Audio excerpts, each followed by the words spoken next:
What follows is a 1972 conversation with New York telephone security agent Tom Duffy. I don't recall what prompted the call, but I did start recording once the call was underway. At the beginning of the recorded segment, Duffy is describing something that happened at Bill's school, where Bill apparently had placed a free long-distance call for one of the nuns at the school, and the nun was describing this scenario to Duffy.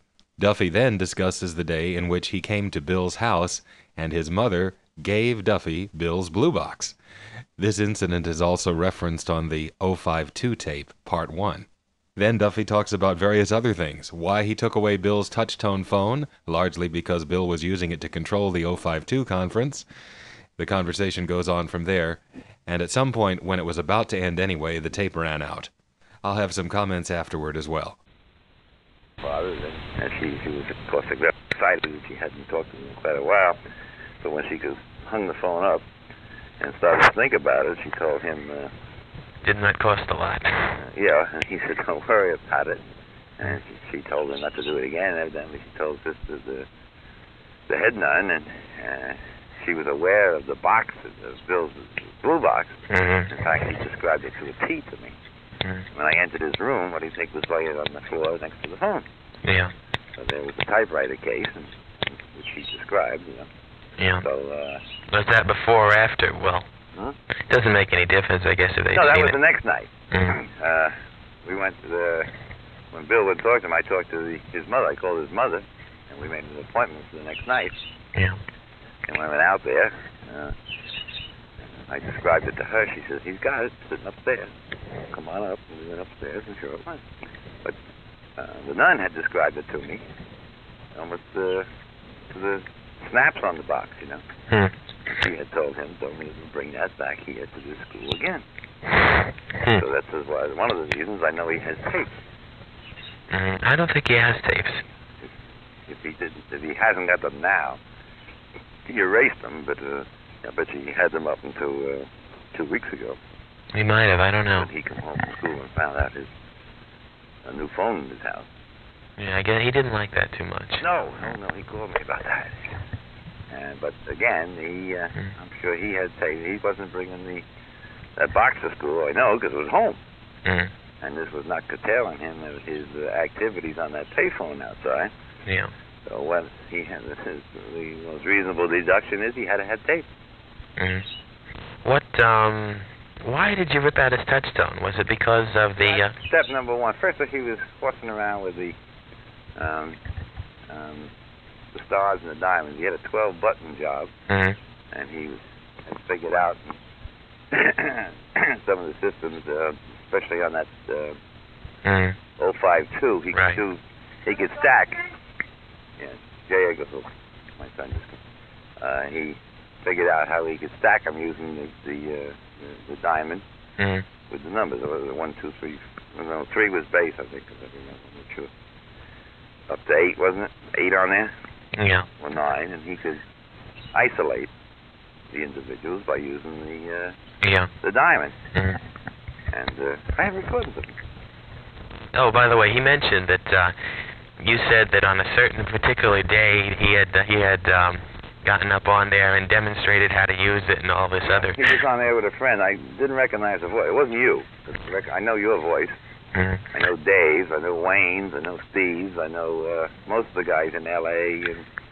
and Don in Denver, is it? Yeah. Yeah, he moved down from Seattle. Anyway, he said that you said that he did all this particular business, and it turned out that he happened to have been in school on that day. No, this was not. He was not in school this day. This was the Easter vacation. He forgot about that, didn't he? What was the date? Well, don't quote me. I think it was the 29th or so. It was a Friday. It was the 23rd of some month. No, negative. It was the 29th or the 28th. Holy Thursday or Good Friday, whatever. And he was on there for quite a while. I couldn't.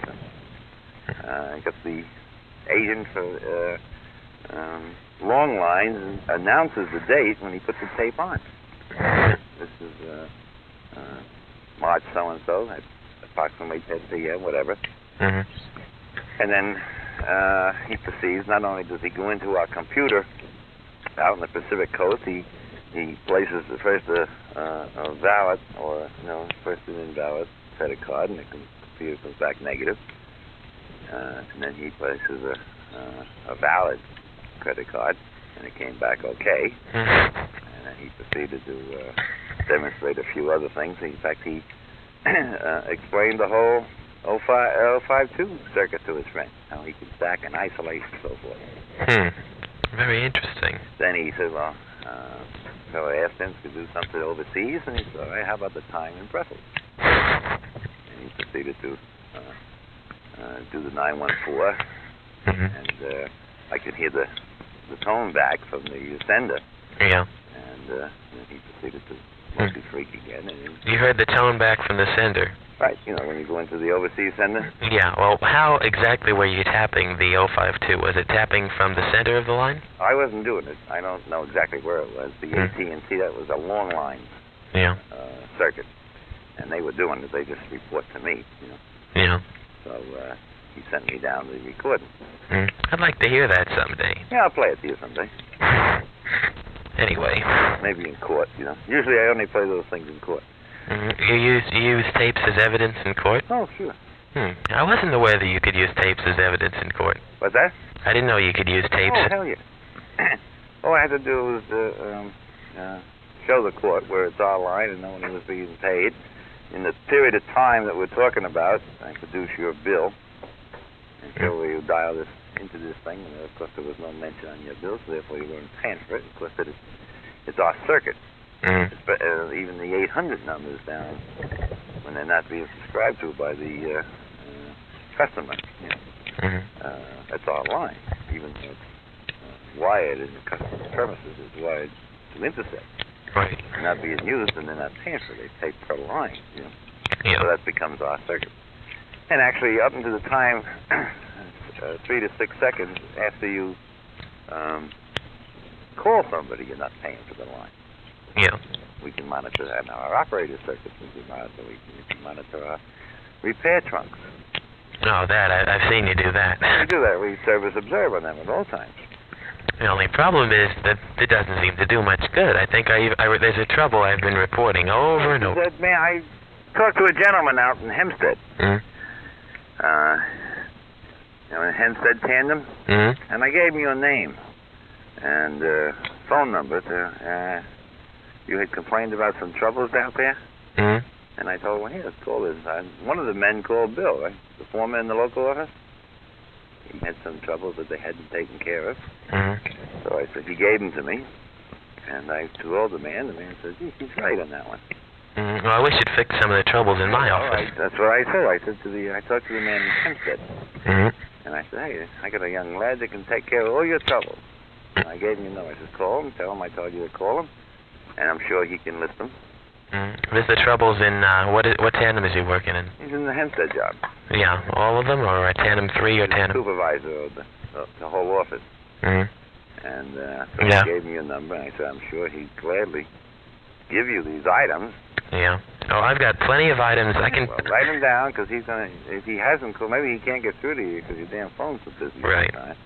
But I gave him your number, and I said, he probably knows what he's talking about. Check him out.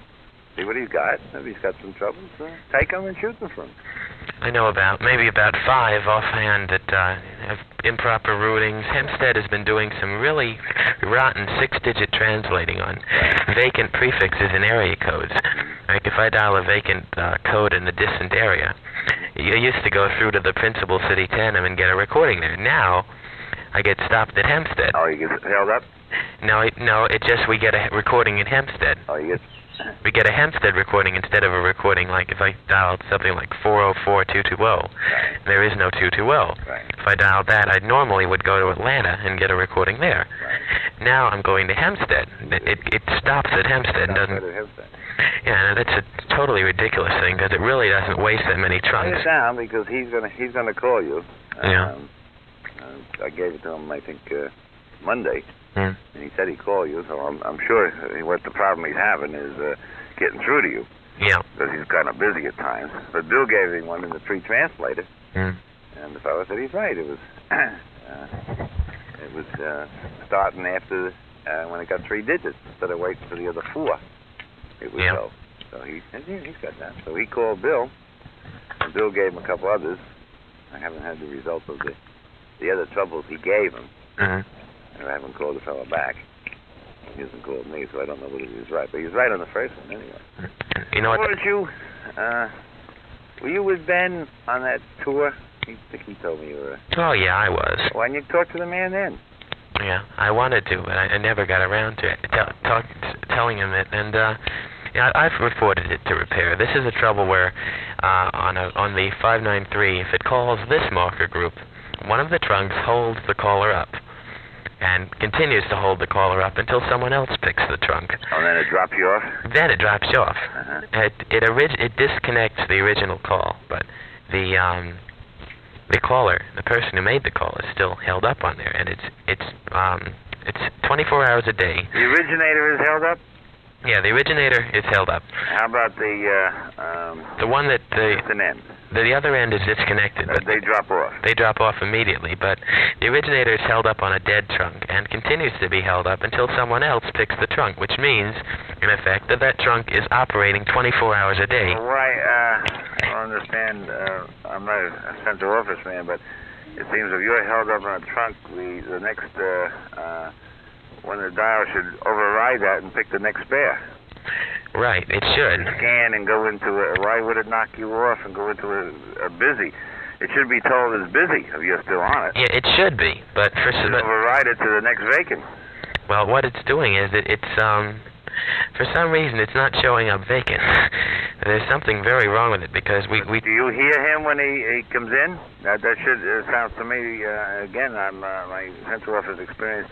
But this sounds to me like he should come in with what we call a double connection, that you would hear him. For some reason, it tends, if I'm correct, and I think I am because we tested it out, and I think I was stuck on it, and then as soon as Dave dialed it, he got stuck on it, not my line cleared. Yeah, well, Dave's in the same. He got the same too. Right. Central office. That last problem I was discussing there was, in fact, one of the most insidious telephone troubles I've ever seen, and it defied logic, too, because, as Duffy pointed out, a trunk that is holding you up should not appear idle, but in fact, from the test board, it did. Duffy wasn't able to help me get that problem fixed. I ended up doing it myself by just calling the central office. But he did put me in touch with the supervisor of Hempstead Crossbar Tandem number 3. Now, Hempstead Tandem 3 was my portal to the entire long-distance network. And at the time this recording was made, there were a series of translation errors, which I was able to report to the supervisor of Tandem 3, and get them fixed. And then over the next several years, he became a very good contact. And I'm very grateful to Duffy to putting me in touch with him. It was really nice of him to do that. Now, you might wonder what Duffy did to deserve being satirized. Well, maybe nothing, but he sure spoiled our fun. He had my business office records bugged, so that any time I called the business office for any reason, they would tell him about it. Once I tried to call to order an additional phone line, and thanks to Duffy, I couldn't get the phone number and the prefix I wanted. He put me in the same prefix as my parents' line. At that point, I canceled the order. And as for Bill, Duffy first removed his touch tone. Then, after the rotary dial service was still something Bill was able to play with, he put Bill on manual service, as in pick up the phone and get an operator. This was in addition to taking his blue box and making the school that he went to no fun to be at all by eventually disconnecting the payphone. Now, we were not adults. We couldn't move out and get a phone line of our own. So this was major oppression as far as we were concerned. And so as teenagers, we sort of equalized the situation by putting Duffy in a satire. Now, Bill was never a member of Group Bell, but when Neil and I did the first Dom Tuffy tape, it was Bill who we had in mind as our first target audience. This is actually the tape that we used in order to determine whether it was feasible to do impressions of Mr. Duffy. And so I used this tape to practice saying such things as... No, negative. No, negative, which is something that we put into the character, just because he happened to say it in this conversation. One thing I'm very glad about is that Neil and I took the direction we did with the Dom Tuffy tapes. There were several ideas that we had. Duffy had told me that he sent his daughter occasionally to infiltrate the meetings that the people on the conference lines would have. And Neil and I had planned to do an episode that would feature an alleged version of his daughter, and I'm really glad we didn't do those tapes and instead decided to do the Defuniak Telephone Company. I mean, I'm sure you can imagine that having made the Time Lady into a terror, deposit your money. His daughter wouldn't have fared much better, and that would really have been crossing the line, but you know how teenagers are. I've said this before and I'll say it again. Duffy was a really decent guy. He wasn't malicious at all. He scared the crap out of us. And, you know, as the 15-year-old kid I was when this tape was made, I'm sure he just wanted me to stay out of trouble, and he probably contributed to that.